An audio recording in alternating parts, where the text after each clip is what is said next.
तो जब भगवान ने शिव धनुष को भंग किया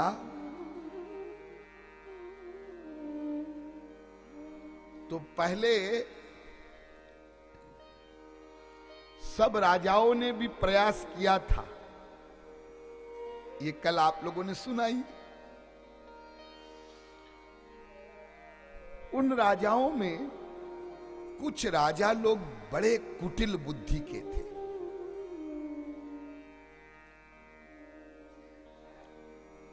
तो जब सीता जी ने जयमाल पहनाई और वहां सब तरफ आनंद छा गया, खूब मंगलगान होने लगे, जयकार होने लगा, तो वो कुटिल राजाओं से सहा नहीं गया।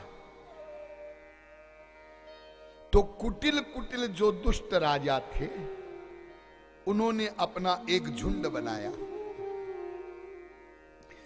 और एक राजा बोला, देखो ये जो विवाह हो रहा है ये विवाह नहीं हो रहा है, ये अन्याय हो रहा है, ये जबरदस्ती सीता जी का विवाह कर रहे हैं महाराज जनक। कैसे जबरदस्ती, कैसे? अरे भाई, कन्या को अपने पति के वरण का अधिकार होना चाहिए, वो जिसको पसंद करे उसको चुन लेवे, स्वयंवर का तो ये मतलब होता है। और यहां तो ये शर्त रख दी गई कि जो धनुष को तोड़ेगा उसी से विवाह होगा। तो धनुष जिसने तोड़ दिया है वो सीता को पसंद है कि नहीं पसंद है, ये कैसे पता चले? तो राजाओं ने कहा कि राम तो सीता को बिल्कुल पसंद नहीं। बोले कैसे? बोले यदि पसंद होते राम, ये दुष्ट राजाओं का वार्तालाप बता रहा हूं, यदि पसंद होते तो जयमाल पहनाते समय सीता जी इतनी धीरे धीरे क्यों चलती? भगवान राम जब गुरु आज्ञा के बाद धनुष तोड़ने के लिए उठे थे तो बड़े आराम से चले, सहज ही धीरे धीरे चले। तो सीता जी भी जब जयमाल पहनाने के लिए चली तो धीरे धीरे चली। अब सीता जी जो धीरे धीरे चली, वास्तव में वो तो भगवान के प्रेम में इतनी विभोर थी कि शरीर शिथिल हो रहा था, इसलिए वो चरण उठ ही नहीं रहे थे, इसलिए धीरे धीरे चल रही थी। लेकिन इन राजाओं ने, ये जो दुष्ट राजा थे, इन्होंने क्या बहाना निकाला कि यदि सीता जी को राम जी पसंद होते तो वो इतने धीरे थोड़ी चलती, झट से जाके माला पहनाती। और फिर उसके बाद माला पहनाने के बाद भी सखियों ने कहा कि राम जी के चरण छुओ, तो सीता जी ने चरण नहीं छुए, वास्तव में नहीं छुए, झुकी तो लेकिन चरण नहीं छुए। क्यों नहीं छुए? कि जब चरण स्पर्श करने लगी तो सीता जी को स्मरण हुआ आया,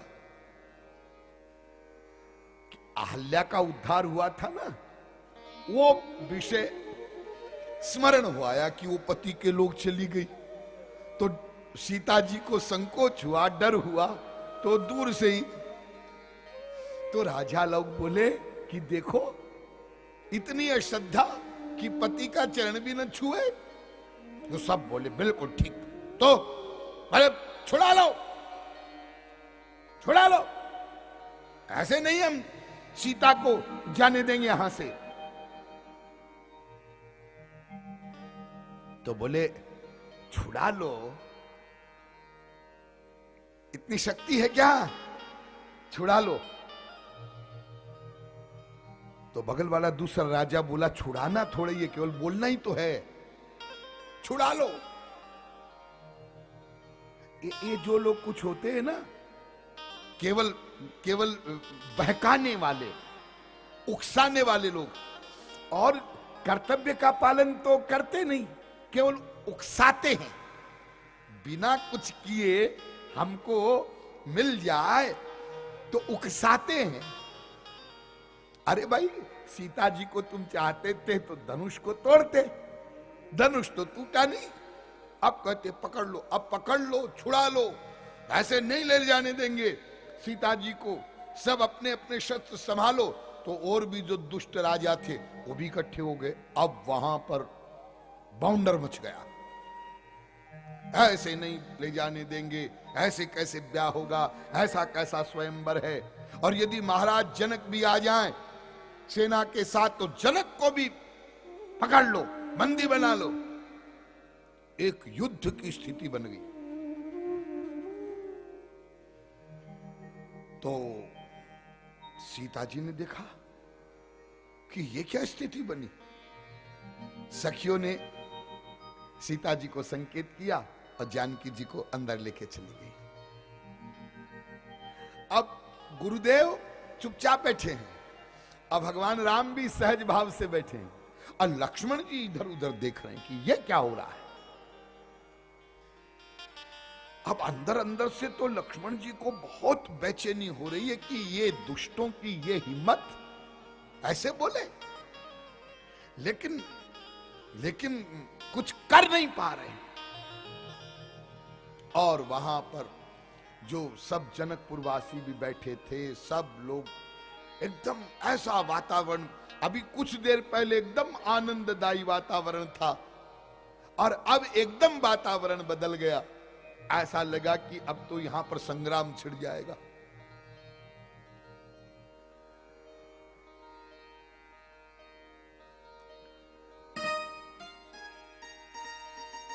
भगवान राम युद्ध के पक्ष वाले नहीं है, और फिर ऐसे अवसर पर कोई युद्ध हो, कोई संग्राम हो, ये ठीक नहीं ना। और भगवान राम ने विचार किया होगा कि यदि हम इस समय लक्ष्मण को संकेत कर दें या हम ही धनुष लेकर खड़े हो जाएं तो यहां तो महायुद्ध हो जाएगा, विश्व युद्ध। क्यों? क्योंकि द्वीप द्वीप के राजा आए हैं, तो यह कोई युद्ध छोटा मोटा नहीं होगा। इसलिए भगवान राम युद्ध के पक्ष में है नहीं, और लक्ष्मण जी जो है वो युद्ध के पक्ष में। वो लक्ष्मण जी का मत ये है कि भाई हम शांति चाहते हैं, इसका मतलब ये तो नहीं है ना कि कोई हमको कुछ भी बकता रहे और कुछ भी बोलता रहे और हम सुनते रहे। यानी हमारी जो शांति प्रियता है, हमारी जो युद्ध नीति है कि हम युद्ध नहीं चाहते हैं, उसका कोई गलत फायदा उठावे और हमको कायर समझे और हमको डरपोक समझे, ऐसा तो नहीं होना चाहिए। कोई कुछ भी बोलता रहे और हम कुछ भी न करें, ये सिद्धांत तो ठीक नहीं। तो लक्ष्मण जी तमतमा रहे हैं कि इन राजाओं को सबक सिखाना चाहिए, और भगवान राम चुपचाप बैठे। और ऐसी स्थिति में जब ऐसा वातावरण बना, भगवान राम कुछ नहीं बोले, लक्ष्मण जी ने कुछ नहीं किया, और सब राजा लोग चिल्ला रहे थे। और उसी समय ते ही अवसर सोने शिव धनु भंगा, ते ही अवसर सोने शिव धनु भंगा, आयु कमल पतंगा, आयु भृगुकुल कमल पतंगा। उसी समय भगवान परशुराम पधारे। वो जो विशाल स्टेडियम था उसमें भीड़ बहुत थी, तो अंत में सारे द्वार बंद कर दिए गए कि अब और लोग अंदर नहीं आ सकते हैं, और केवल एक द्वार खुला था, मुख्य द्वार। अब आप लोग जरा कल्पना करिए कि और द्वार खुले हैं नहीं, एक द्वार खुला है और उसी द्वार से परशुराम जी ने प्रवेश किया। और जैसे ही परशुराम जी ने प्रवेश किया और ये जो राजा लोग चिल्ला रहे थे, परशुराम जी को देखा, देखते ही सब स्तब्ध, सब चुप, सारी सभा शांत हो गई। एक राजा ने कहा, अरे ये आ गए परशुराम। दूसरे ने कहा, प्रणाम करो। तीसरे ने कहा, प्रणाम करने जाओगे तो पहले मरोगे। चौथे ने कहा, न प्रणाम करोगे तो बचोगे नहीं। तो प्रणाम करने कौन जाए? जहां खड़े थे वहीं से लोट लोट के प्रणाम करने लगे, अपने बाप दादा का नाम ले लेकर के, महाराज महाराज हम ये हैं, हम ये। सब साष्टांग प्रणाम करने लगे। एक राजा बैठा था, उसने बगल वाले से कहा, अच्छा हुआ मुझसे नहीं टूटा, यदि टूट जाता तो इनसे कौन उलझता। दूसरा बोला, हमको तो पहले ही पता था इसलिए नहीं तोड़ा, वरना क्या ये बच्चे ने तोड़ दिया तो हम नहीं तोड़ सकते थे क्या। यानी अपनी दूरदर्शिता दिखा रहा है, हम कितने दूरदर्शी हैं कि हमने इसलिए नहीं तोड़ा, हमें तो पहले ही पता था। कुछ लोग ऐसे भी होते हैं भाई, आगे की सोचते। आपने सुना होगा वो एक परिहास, एक व्यक्ति गया और जाकर के रेलवे लाइन के ऊपर लेट गया। तो कुछ लोग गए, उन्होंने कहा, अरे भाई क्या कर रहा है? बोले मरना है। मरना है? अरे भगवान ने शरीर दिया है, ऐसी क्या बात होगी मरना? ऐसे मरते हैं कभी? आत्महत्या करना पाप है, उठो उठो चलो। नहीं नहीं, मरना है, बस हमने सोच लिया मरना है। तो ये तरीका है कोई मरने का? अब बोले उसमें बड़ा आराम है, ट्रेन आएगी, जहर खरीदने की भी जरूरत नहीं, कुछ लगेगा नहीं, आएगी ऊपर से चली जाएगी, बस क्या 2 सेकंड का ही तो काम है। बहुत लोगों ने समझाया, वो जिद पकड़े, बोले ना मैं तो मरूंगा ही, आज ही मरूंगा। तो लोगों ने देखा कि वो जो लेटा था, सोया हुआ था, तो सिराने एक पोटली रखी थी। तो उन्होंने पूछा, भाई ये क्या रखा है? खोला, उसमें रोटियां रखी थी। अरे बोले मरने जा रहा है और ये रोटियां रखी है? बोले हाँ, क्यों? बोले हम इतने बेवकूफ थोड़े ही हैं। बोले ट्रेन यदि लेट हो जाए तो भूखे कौन मरेगा? मरेंगे तो खा पी के तो मरेंगे। कुछ महानुभाव ऐसे भी दूरदर्शी होते हैं। तो एक राजा बोला कि हमको पहले ही, हमें पहले ही मालूम था कि ऐसा ही कुछ होने वाला है, इसलिए हमने धनुष नहीं तोड़ा। ऐसे अब डर रहे हैं, कांप रहे हैं, परशुराम जी आ गए हैं और वो तो क्षत्रिय कुल द्रोही हैं, कई बार पृथ्वी को राजाओं से विहीन कर चुके हैं, क्षत्रिय को तो देखते ही तमतमा जाते हैं, सारी प्रजा कांप रही है। विश्वामित्र जी भी गंभीर हो गए, जनक जी भी गंभीर हो गए। अब क्या करें, क्योंकि गुरु जी का धनुष टूटा, अब ये करेंगे क्या पता नहीं है। और उनका जो स्वरूप है हमेशा ही तमतमाए हुए रहते हैं परशुराम जी, जरा सा कुछ। तो जनक जी उठे, उन्होंने सोचा पहले सब कुछ थोड़ा ठीक कर लिया जाए, और जानकी जी को बुलाया, सीता जी को बुला करके और प्रणाम करवाया। सीता जी को देखा परशुराम जी ने और आशीर्वाद दिया, और तुरंत ही जनक जी ने संकेत किया कि इनको अंदर ले जाओ। और जनक जी ने सोचा कि चलो आशीर्वाद तो इन्होंने दे दिया, अब विश्वामित्र जी आ गया है। विश्वामित्र जी ने सोचा कि प्रणाम करने के लिए राम लक्ष्मण को पहले आगे भेजें क्या? तो आगे भेजने में तो गड़बड़ है, क्योंकि इनका फरसा तो उठा ही रहता है, खड़ा ही हाथ ऊपर ही रहता है। तो राम लक्ष्मण को आगे तो नहीं भेजना चाहिए, तो आगे हम चलते हैं। तो आगे विश्वामित्र जी गए और बड़ी चतुराई से और मिले, गले मिले। और परशुराम जी आइए आइए आइए, कौशिक मुनि आइए। और जब गले मिले तो परशुराम जी का हाथ जो है, हाथ दबा लिया ऐसे, और उधर से इशारा किया भगवान को, लक्ष्मण जी को, राम जी को, राम लक्ष्मण प्रणाम करो, जल्दी से प्रणाम करो। अब बोले नहीं, बस संकेत में, और उन्होंने इतनी देर में प्रणाम भी कर लिया। और प्रणाम करने के बाद बोले बस ठीक है, हो गया। और फिर हाथ छोड़ा फरसे वाला। परशुराम जी ने देखा, सुंदर है, दोनों सुंदर हैं। राम जी को रूप को देखा, बहुत सुंदर है। ये सब हो गया? हाँ हो गया। अब प्रणाम की फॉर्मेलिटी होगी? हाँ हो गई। अब आए परशुराम जी अपने वाले रूप में। राजा जनक, हाँ ये भीड़ भाड़ काहे की है? ये राजा लोग क्यों आए हैं? और राजा जनक ने सारी बात बता दिया। हाँ, शंकर जी के धनुष को तुड़वा दिया। किसने तोड़ा? धनुष किसने तोड़ा है? मूर्ख जनक, जड़ जनक, जल्दी बता, धनुष किसने तोड़ा?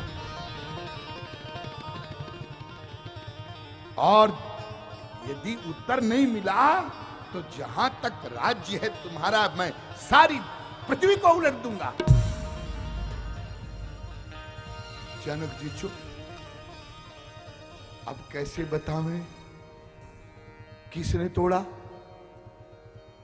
क्या बता दें कि राम ने तोड़ा है? ये बताना तो ठीक नहीं। जनक चुप, विश्वामित्र जी भी चुप। वो कैसे कहें कि राम जी ने धनुष तोड़ा है? जो दुष्ट राजा लोग थे वो बड़े प्रसन्न होते। अब मजा आएगा। हाँ। जब काहू की देखें विपत्ति, सुखी भये मानव जग नृपति। दूसरे की विपत्ति को देखकर दुष्ट लोग प्रसन्न होते हैं। मैंने कहा अब देखो, और तोड़ो धनुष, अब होगा ब्याह। कैसा ब्याह होता है? इतने में जनक परशुराम जी बोले जल्दी बताओ और उसको अलग करो, समाज से अलग करो। यदि अलग नहीं करोगे तो सब राजा मारे जाएंगे।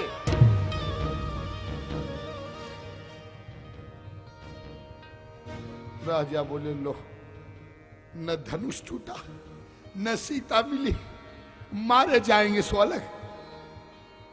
अरे इससे तो अच्छा धनुष तोड़ के ही मरते। अब क्या होगा? ऐसी स्थिति में जब कोई कुछ न कर सके, ऐसी समस्या सामने आ जाए, और ऐसे समाज में जहां महाराज जनक भी चुप हैं, गुरुदेव भी चुप हैं, तब भगवान राम उठे। नाथ शंभु धनु भंज निहारा, नाथ शंभु धनु भंज निहारा। होई है केहू एक दास तुम्हारा, होई है केहू एक दास तुम्हारा। बड़ी मधुर वाणी में बोले, हे नाथ, शंभु के धनुष को तोड़ने वाला कोई आपका दास ही हो सकता है। किसने तोड़ा ये नहीं बोला, मैंने तोड़ा ये भी नहीं कहा, क्योंकि मैंने तोड़ा का तो प्रश्न नहीं है, वहां अहंकार तो है ही नहीं। धनुष टूटा तो राम कोई अहंकार से युक्त थोड़ा ही है, मैं से युक्त थोड़ा ही है कि मैंने धनुष तोड़ा, लेकिन संकेत कर रहे हैं कि जिसने भी तोड़ा होगा वो कोई आपका दास ही होगा। परशुराम जी बोले दास होगा? दास वो होता है जो सेवा करता है, और धनुष को तोड़ा और वो मेरा दास है, ऐसे कैसे हो सकता है? जिसने धनुष को तोड़ा है, सुनहु राम जय शिव धनु तोरा, सुनहु राम जय शिव धनु तोरा, सहस बाहु सम सोई मोरा, सहस बाहु सम सोई मोरा। राम जिसने शिव जी के धनुष को तोड़ा है वो सहस्त्र बाहु के समान मेरा दुश्मन है। लक्ष्मण जी ने सोचा यहां राम जी से बात नहीं बनेगी। लक्ष्मण जी आगे आए, प्रभु की तरफ देखा और संकेत में कहा कि आपसे ये नहीं समझेंगे, ये हमारी भाषा से समझेंगे। आप वाली भाषा इनको समझ में आती नहीं, और इनकी जो भाषा है वो आप बोल नहीं सकते, तो इनसे तो हम ही निपटेंगे। तो लक्ष्मण जी आगे आए, और वैसे भी कल ही हमने आपको बताया था ना, भगवान राम के लिए कोई कुछ जरा सा भी ऐसी बात बोल दे तो लक्ष्मण जी को बर्दाश्त नहीं, वो तुरंत तमा जाते हैं। तो लक्ष्मण जी सामने आए। लक्ष्मण जी ने कहा महाराज क्या बात है, क्या हो गया, आप क्रोध क्यों कर रहे हैं? बोले धनुष टूट गया है ना। तो धनुष टूट गया ना, आप थोड़े ही टूटे हैं, आप क्यों क्रोध कर रहे हैं? आपका क्या बिगड़ गया है? परशुराम जी ने कहा धनुष टूट गया, धनुष टूट गया और तुम कहते हो कि क्या हो गया? तो महाराज एक बात बताइए, ये धनुष आपका था क्या? परशुराम जी ने कहा नहीं, हमारा तो नहीं था। किसका था? हमारे गुरु जी का था। तो आपके गुरु जी का था तो आपके गुरु जी ने आपको दिया था क्या इसको? बोले नहीं। तो क्या गुरु जी ने आपको इसकी रक्षा में नियुक्त किया था? बोले नहीं। तो जब धनुष आपका नहीं है और आपके गुरु जी ने आपको दिया नहीं, शंकर जी ने आपको इसको दिया नहीं, आपको उसकी रक्षा में नियुक्त किया नहीं, तो फिर आपको बुरा लग क्यों रहा है? अरे शंकर जी का धनुष था, उन्होंने दे दिया महाराज जनक को, जिसको दिया उसने तुड़वाया, राम जी ने तोड़ दिया। तो आपको क्रोध किस बात का है? और महाराज बहु धनु ही तोरे लरिकाई, बहु धनु ही तोरी लरिकाई, कबहु न सिरिस कीनी घुसाई, कबहु न सिरिस कीनी घुसाई। हमने तो बचपन में बहुत सारे धनुष तोड़े, ऐसी आपने कोई रिस्क, कोई गुस्सा, क्रोध कभी नहीं किया? फिर इस धनुष के टूटने पर आपको इतना क्रोध क्यों आ रहा है? परशुराम जी ने एक बार सोचा, हाँ बात तो ठीक है। तो परशुराम जी जब चुप रहे तो लक्ष्मण जी बोले, मैं बताऊं?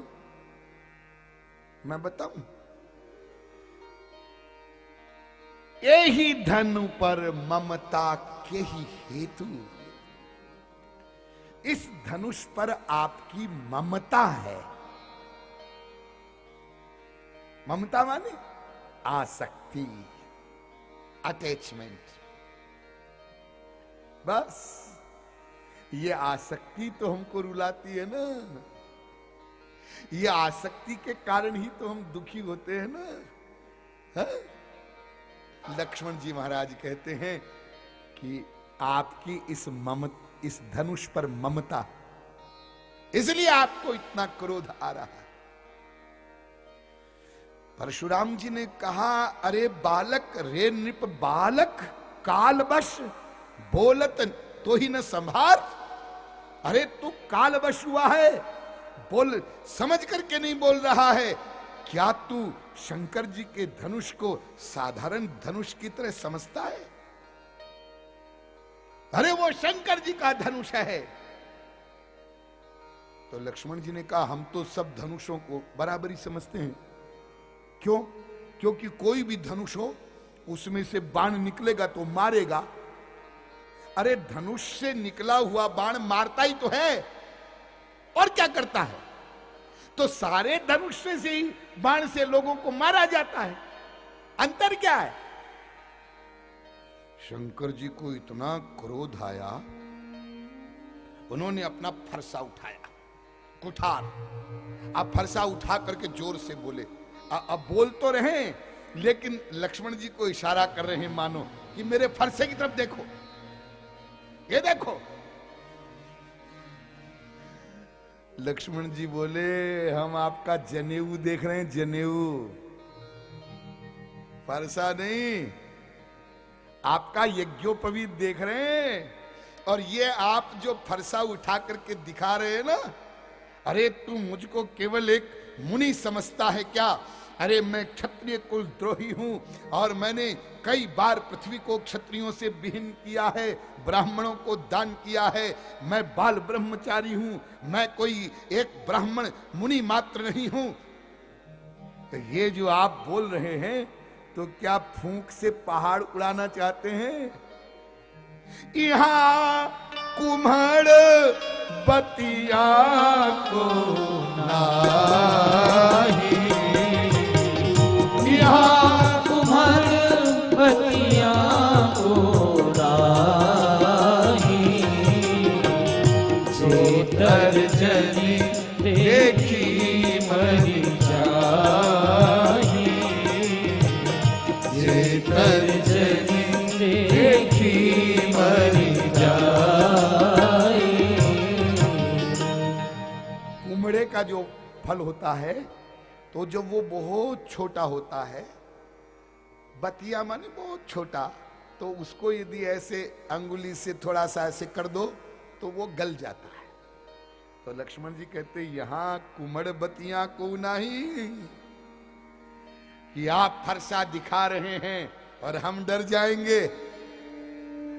हम रघुकुल में जन्म लिए हैं, रघुवंशी हैं, और रघुवंशी जो हैं तो वो ब्राह्मण पर, देवता पर, और भगवान के भक्त पर, और गो पर, इन पर अपनी वीरता नहीं दिखाते, इनसे युद्ध नहीं करते।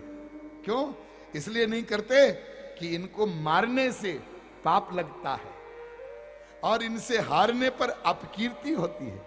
महाराज आप ब्राह्मण हैं, तो लिहाज इसलिए कर रहे हैं कि आप ब्राह्मण हैं। परशुराम जी ने विश्वामित्र जी की तरफ देखा। विश्वामित्र जी, ये इस राजकुमार को, ये कालवश है, इसको समझाओ मेरा प्रताप क्या है। शायद इसको मालूम नहीं है कि मैं कौन हूं। लक्ष्मण जी बोले कि हमारे गुरु जी क्या बताएंगे, आप तो बता ही रहे हो, इतना विस्तार से बता रहे हो, फिर भी आपको संतोष नहीं हुआ है तो और बता दो, हम और सुन लेंगे। अब विश्वामित्र जी कहते हैं महाराज ऐसा है, बालक है, बालक की बात पर बड़े ध्यान नहीं देते हैं, आप हैं। इतना बोल के चुप हो गए। अब विश्वामित्र जी ने मन ही मन में सोचा कि इनको सब जगह हरा ही हरा दिखता है, यानी आज तक कहीं हारे नहीं ना, हर जगह पर इन्होंने विजय प्राप्त की है, तो ये इनकी महिमा जानते नहीं है कि ये है कौन। अनेक प्रकार से लक्ष्मण जी क्रोध दिलाते हैं परशुराम जी को, और फिर कहते हैं पूरा विस्तार से वर्णन नहीं हो सकेगा, बहुत आगे चलना है, फिर कभी सुना देंगे, आप थोड़ा संक्षिप्त में सुनिए। तो अंत में लक्ष्मण जी ने कहा महाराज आप इतने दुखी मत होइए, यदि आप इतने परेशान हैं इस धनुष के टूटने से, ये तो राम जी के छूते ही टूट गया। अब लक्ष्मण जी ने डिक्लेयर किया किसने तोड़ा है, राम जी के स्पर्श करते ही टूट गया, इनमें उनका कोई दोष नहीं है, और कोई भी एक भी यहां पर आप कोई गवाही नहीं है जो कहे कि मैंने राम जी को धनुष तोड़ते हुए देखा। क्यों? क्योंकि धनुष उठाया तो जब भगवान ने कब धनुष उठाया और कब ऊपर गया और कब प्रत्यंचा चढ़ी और कब तोड़ा, तो वो तो पहले वर्णन हो चुका है। दम के उदामिनी जिम जब लयऊं पुनि नभ धनु मंडल सब भयऊं, और फिर लेत चढ़ावत खेचत गाढ़े और काऊ न लखा देख सब ठाड़े।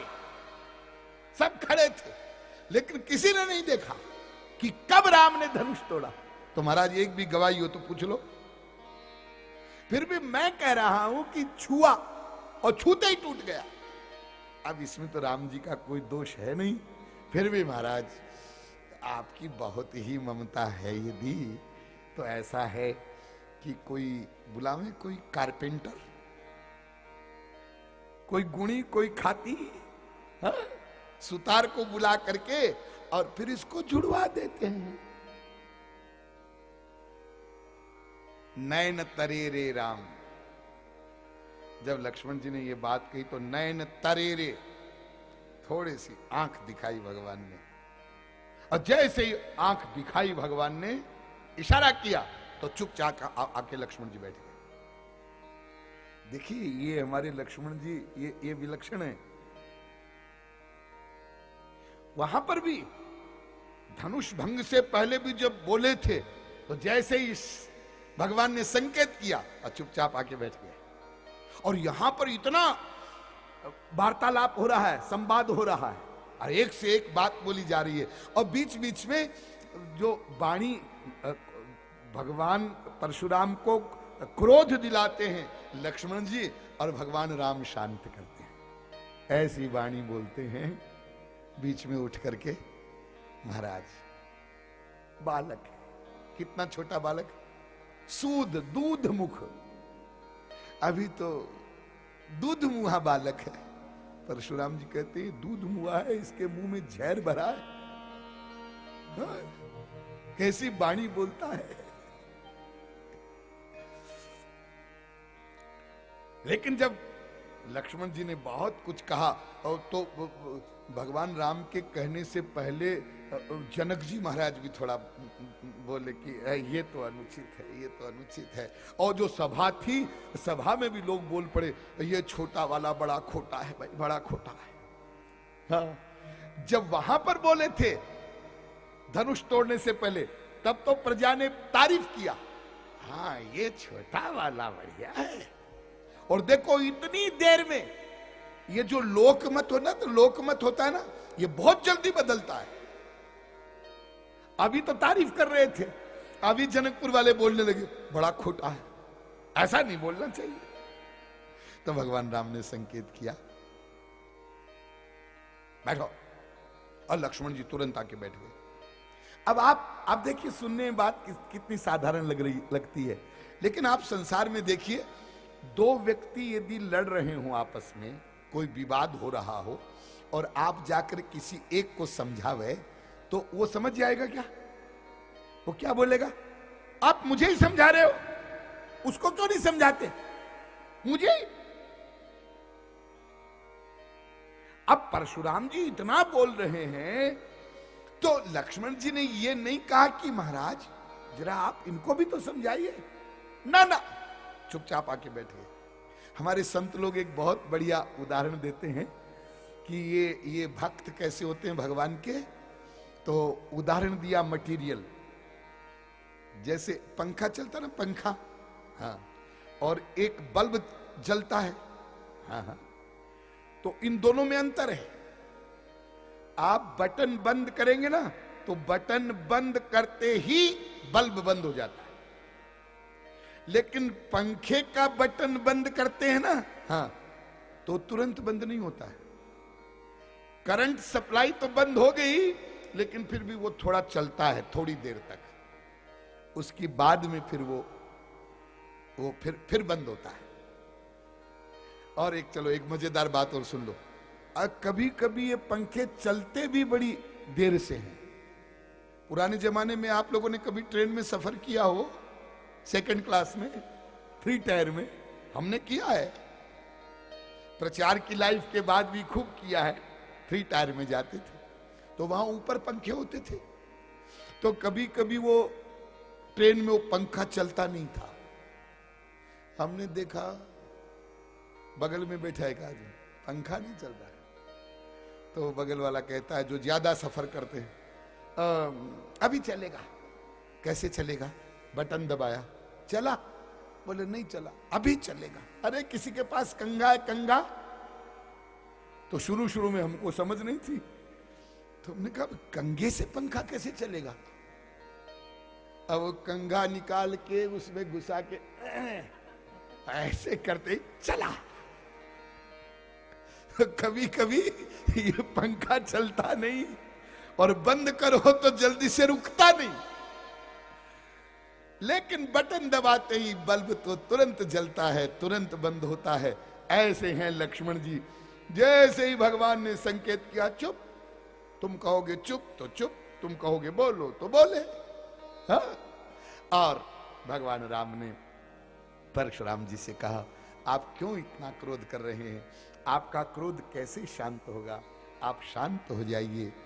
भगवान, आपका क्रोध शांत करने के लिए क्या करना होगा? परशुराम जी ने कहा, मेरा फरसा ये उठ जाता है तो फिर बिना इसको चलाए मुझे शांति नहीं मिलती। तो फिर तो भगवान राम ने सिर ही नीचे कर दिया। महाराज, यदि फरसा चलाने से ही आपका क्रोध शांत होगा, तो मेरा मस्तक आपके सामने है, आप फरसा चला लीजिए। अब वो फरसा तो पहले लक्ष्मण जी की तो चलाना चाहते थे, लेकिन बार बार यूं तो करते थे, लेकिन वो चले ही ना, चला ही ना। भगवान राम बोले, महाराज, राम मात्र लघु नाम हमारा, राम मात्र लघु नाम हमारा, परशु सहित नाम तुम्हारा, परशु सहित नाम तुम्हारा, देव एक गुण धनुष हमारे, देव एक गुण धनुष हमारे, नव गुण परम पुनीत तुम्हारे, नव गुण परम पुनीत हमारे। हमारा तो छोटा सा नाम राम है, आपका तो परशुराम नाम है। कितना बड़ा आपका नाम है। हमारे तो एक ही गुण है धनुष, आपके तो 9 गुण है, ब्राह्मण के जो गुण बताए गए हैं। हम सब प्रकार से आपसे अपनी हार मानते हैं। परशुराम जी मन मन में सोच रहे हैं कि ये तो सब ठीक है, लेकिन ये फरसे को क्या हो गया? ये फरसा चलता क्यों नहीं, हिलता क्यों नहीं? फरसा तो आपके हाथ में है परशुराम जी, लेकिन आपका हाथ आपके हाथ में है क्या? आपका हाथ आपके हाथ में नहीं है, क्योंकि आपका हाथ किसी और के हाथ में है। कभी कभी हम लोग भी भोलेपन में बोल देते हैं, अरे ये क्या, ये तो हमारे हाथ की बात है, ये तो हमारे हाथ में है। एक स्वामी जी बोले, बहुत जोर लगा करके बड़ा भारी महात्म्य बताया दान का, सेवा का, और बोले अरे भाई तू भी कर ले, कुछ कर ले, सेवा कर ले, दान कर ले, जल्दी कर ले। तो सेवा करने वाले ने कहा कि करेंगे जरूर, लेकिन अभी नहीं करेंगे। लेकिन क्यों? बोले अभी करेंगे तो बासी हो जाएगा, जब मरने लगेंगे ना तब करेंगे तो ताजा ताजा मिलेगा, अभी नहीं करेंगे। अरे बोले तब उस समय तुम्हारे हाथ में रहेगा तब तो करोगे। अरे बोले हाथ में क्यों नहीं रहेगा, पुराने जमाने की बात। तो अरे बोले तुम्हारे बेटे पोते तुम्हें करने दे न करने दे तो तब कैसे करोगे? जब वो बड़े हो जाएंगे उसके बाद अधिकार जमाने लग जाते हैं, फिर कहेंगे नहीं पापा बस अब और बहुत हो गया, बहुत हो गया, अड़चन लगाएंगे। तो बाप ने कहा कैसे अड़चन लगाएंगे, और अपना सारा धन और सोना चांदी हीरे जवाहरात जो उसके पास थे, और उसने क्या किया, और अपने बेडरूम में, अपने कमरे में और दीवार के अंदर सब चिनवा दिए। पुराने जमाने में ऐसा होता था, आजकल तो ऐसा नहीं होता, आजकल तो दूसरे तरीके हैं, बदल गए।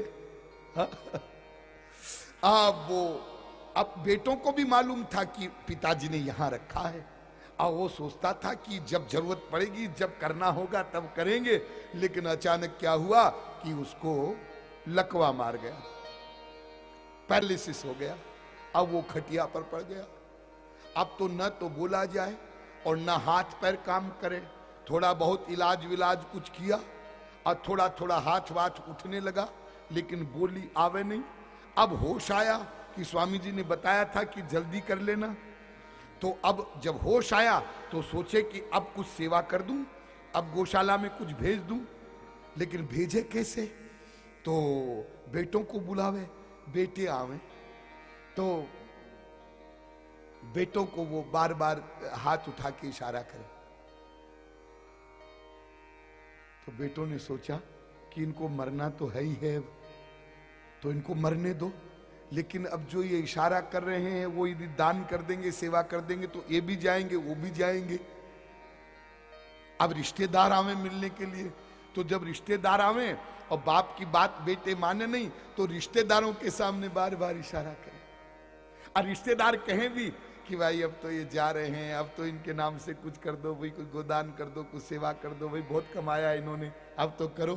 तो रिश्तेदार की बात जब सेठ जी सुने तो मन मन में बहुत उनके हो कि अब तो करना चाहिए। तो सेठ जी बार बार उठा हाथ।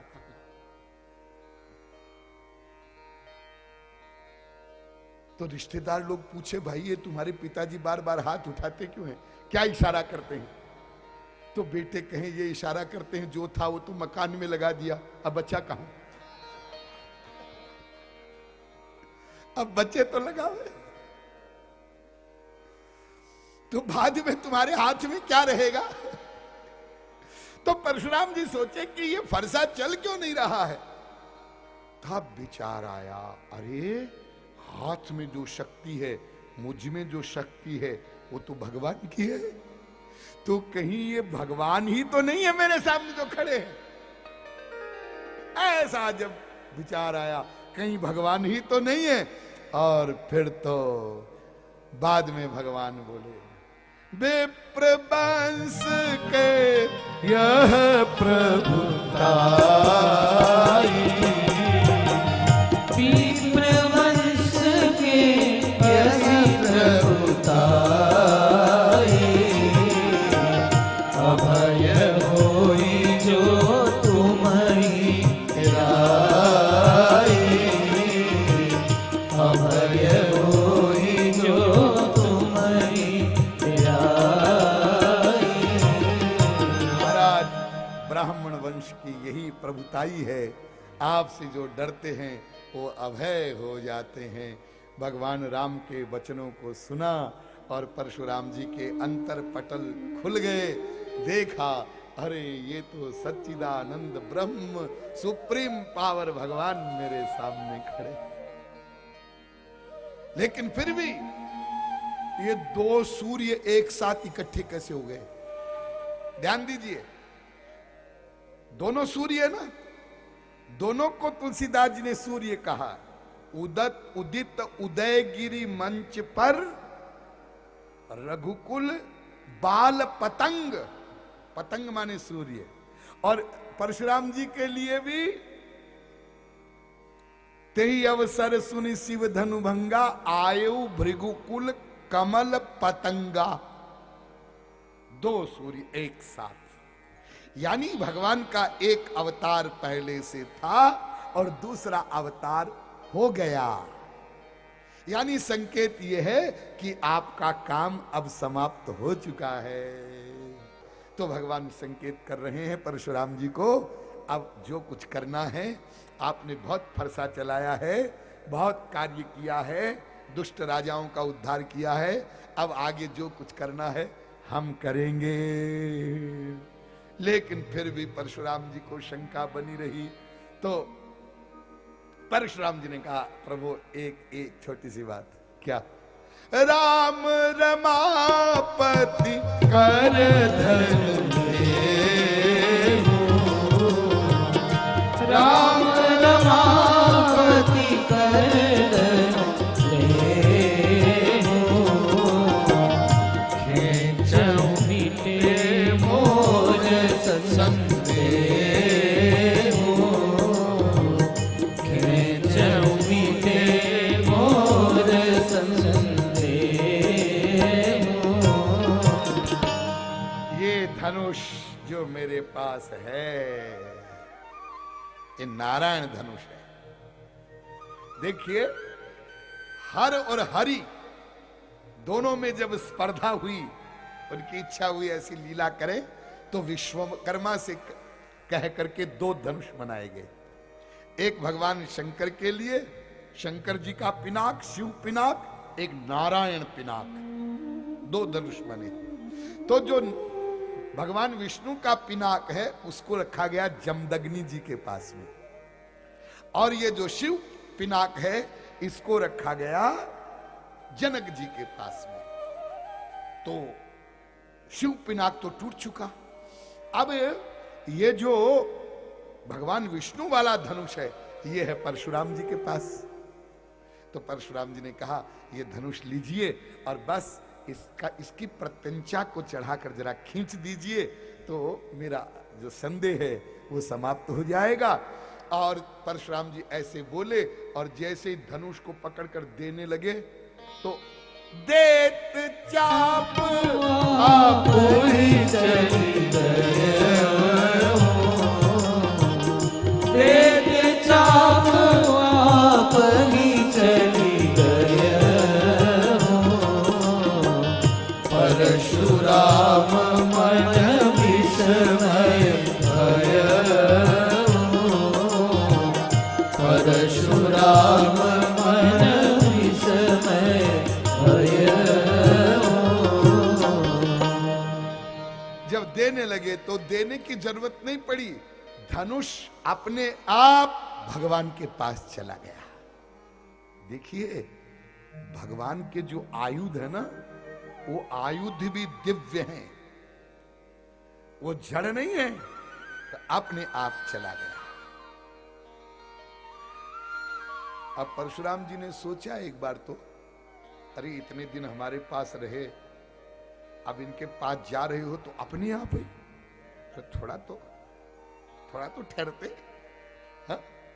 मानो धनुष जाते समय कह रहे थोड़ा तो रुकते, और धनुष मानो कह रहा है परशुराम जी से कि नहीं नहीं अब जाने दो हमको। क्यों? अरे जाना तो है तुमको, मैं दे ही रहा हूं, जाना तो है, लेकिन फिर थोड़ा तो अकड़ दिखाते ना। बोले ना ना ना ना, बोले जो जिसने अकड़ दिखाई थी वो टूटा पड़ा है। हाँ? हमको तो इनके हाथ में रहना है, इनकी शरण में रहना है। तब परशुराम जी का संदेह दूर हुआ, फिर भगवान की स्तुति किया है परशुराम जी ने, बहुत सुंदर। और फिर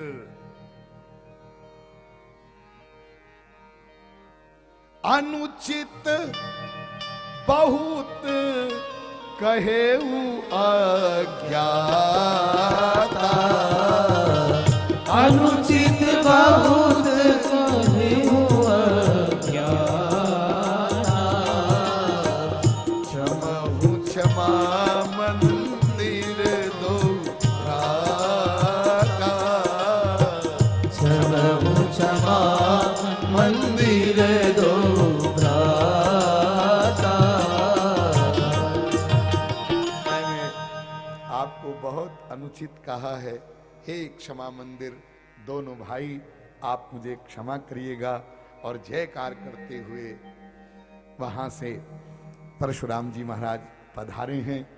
परशुराम जी जब वहां से पधार गए, आप अभी तक वो पहले जो उत्सव में दुंदुबियां बज रही थी, नगाड़े बज रहे थे, पुष्प वृष्टि हो रही थी, जयकार हो रही थी, वो सब बंद हो गई थी।